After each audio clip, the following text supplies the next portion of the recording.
नमस्कार दोस्तों।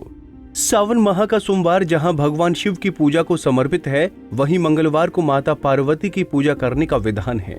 सावन के प्रत्येक मंगलवार को माता पार्वती के मंगला गौरी रूप के लिए व्रत रखा जाता है। मंगला गौरी का व्रत विशेष रूप से सुहागिन महिलाएं अखंड सौभाग्य और सुखी वैवाहिक जीवन की प्राप्ति के लिए रखती हैं। पुराणों में भी इस बात का वर्णन है, जो सावन सोमवार का व्रत करता है उसे मंगल गौरी की आराधना जरूर करनी चाहिए। बता दें कि 3 अगस्त मंगलवार को सावन का दूसरा मंगला गौरी का व्रत है। इस व्रत में विधि विधान से मां मंगला गौरी की पूजा करने के बाद व्रत कथा का पाठ जरूर करना चाहिए। ऐसा करने से मंगला गौरी की पूजा पूर्ण मानी जाती है। तो आइए पहले जानते हैं मंगला गौरी की व्रत कथा।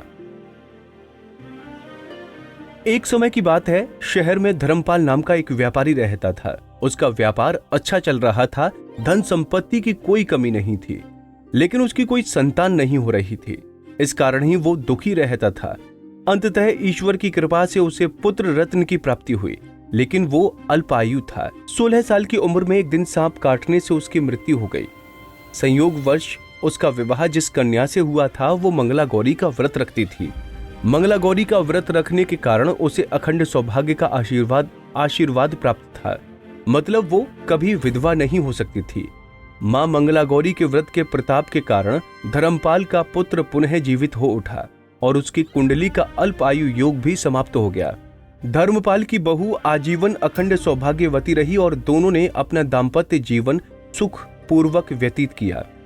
मंगला व्रत के दिन एक समय अन्न ग्रहण कर मां पार्वती का पूजन किया जाता है। इस दिन माता पार्वती को सुहाग का सामान, लाल चुनरी, सिंदूर, बिंदिया, चूड़ियां आदि चढ़ानी चाहिए।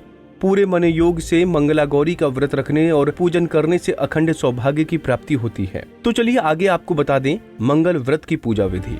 सावन महीने के मंगलवार के दिन सुबह जल्दी नहाकर नए कपड़े पहने, चौकी पर आधे हिस्से में सफेद और लाल कपड़ा बिछाएं। साथ ही थोड़ी सी जगह खाली छोड़ दें।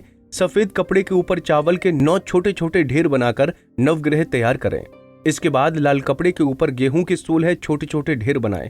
चौकी पर बिना कपड़े वाली जगह पर थोड़े से चावल फैलाकर उस पर पान का पत्ता रखें। पान पर स्वास्तिक बनाएं और गणपति बप्पा को विराजमान करें। इसके बाद गणपति जी की और नवग्रह की रोली, चावल, पुष्प, धूप आदि से पूजन करें। गेहूं की ढेरियों की भी पूजन करें। इसके बाद एक थाली में मिट्टी से गौरी माता की प्रतिमा बनाकर चौकी पर रखें। हाथ में जल, अक्षत और पुष्प लेकर व्रत का संकल्प लें और मन में अपनी मनोकामना कहते हुए माता से उसे पूरी करने की प्रार्थना करें। फिर गौरी का पंचामृत से स्नान कराकर वस्त्र पहनाएं। उन्हें 16 लड्डू, पान, फल, फूल, लौंग, इलायची और 16 श्रृंगार का सामान अर्पित करें। देवी माँ के सामने 16 दीपक जलाएं या 16 बत्तियां वाला एक दीप भी जला सकते हैं। फिर व्रत कथा पढ़ें, आरती करें। याद रखें कि पूजा के बाद सारा सामान ब्राह्मण को दान करें। व्रत में फलाहार कर सकते हैं, लेकिन नमक नहीं खाना चाहिए। इसके बाद शाम को अपना व्रत खोलें। ऐसा करने से आपकी सभी मनोकामनाएं पूरी होती हैं। कुंडली टीवी डेस्क से प्रिया शर्मा की रिपोर्ट। इसी तरह की और भी जानकारी लेने के लिए हमारे चैनल को सब्सक्राइब करें और नई वीडियो की नोटिफिकेशन के लिए बेल आइकॉन दबाएं। अगर आप ये वीडियो फेसबुक पर देख रहे हैं तो वीडियो को लाइक और शेयर करें। साथ ही अपनी राय कमेंट बॉक्स में जरूर बताएं। धन्यवाद।